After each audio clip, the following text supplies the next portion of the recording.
Hey, this will be a video chart on ticker symbol JAMN. We will take a look at the daily time frame. I would like to note to please check my disclaimer. Now, before we get to the chart, what I want to do real quick is just pull up Yahoo Finance. You can go to Google Finance, Market Watch, any of those financial websites, but I want to just go over and point out the news since the last time I've done it. We have this press release here. But if anything, I'd encourage you to check out from May 3rd.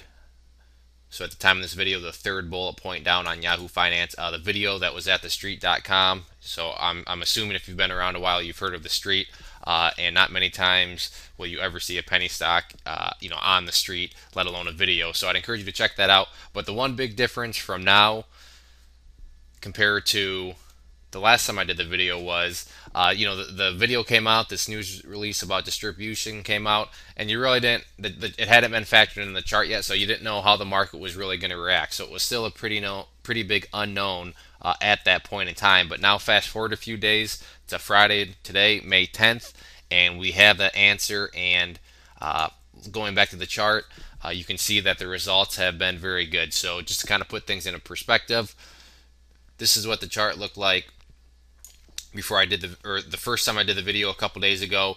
That news had come out, the video at the street had come out, and before we even go to the aftermath, I did a free video lesson that talks about how charts should really be used to gauge what the market thinks of a press release. I'll put a link to that in the blog post, so you can check that out if you want. But in that example, within the video lesson, I showed how a news release came out that seemed to be good, but then when you looked at the chart, it totally collapsed. The exact opposite is the case for JAMN. All those news things came out, and then let's just kind of go through real quick what happened.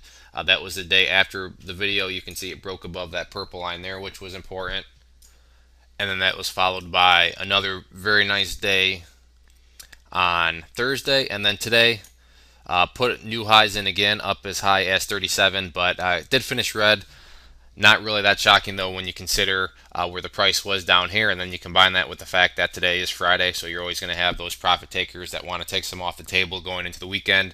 So a red candle, yes, but as you can see, it's looking like the market liked those news releases quite a bit, and that's not me just guessing. That's just me looking at the chart and seeing that price action, backs up that claim. So it's one thing to say that without any sort of logical conclusion, but I think it's more than logical when you just look at the technical chart and see the price and how it's basically been green out of 1, 2, 3, 4, 5, 6, 7.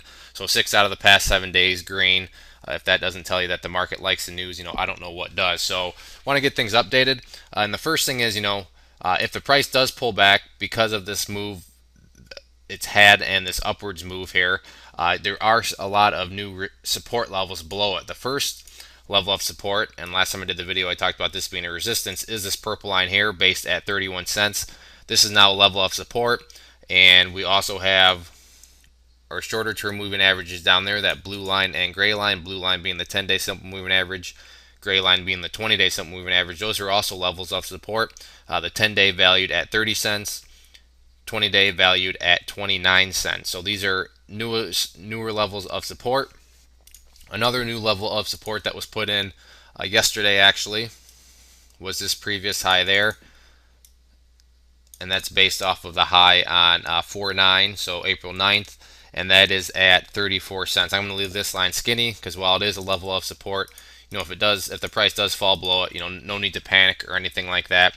But the point being, when you have big upwards moves like this, pullbacks, that's just part of the market. So if the price does pull back at all, I'm not saying it will, but if it does, you now have all these sorts of support levels below you, which is always an important thing. Much better than, when the stock was down here and it had all these moving averages above it acting as resistance. Now they're all below the price acting as support. So that's a much better spot to be in going forward. In terms of resistance levels, you can see here that this level I marked out is still holding as resistance. That's right up there at basically the 37-cent area. And then after 37 cents, right here, is where all the basically we'll kind of call it a mini blue sky breakout, where the next technical resistance isn't until up there at 44 cents.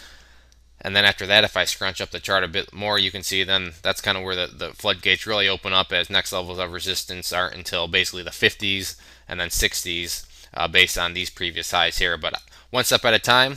Price has been doing a good job of just chugging away. You can see volume has picked up pace, so it's just good to see that the market has been receptive of those news releases, and we'll have to see how it goes into next week. But again, all these supports below you, much better than having a bunch of resistances like it previously did not too long ago. So great looking chart, and it's one definitely want to keep it on your radars. And if it's not on your radars, get it on them. So if there are any other questions though, please let me know. If not, thanks for watching and enjoy your weekend.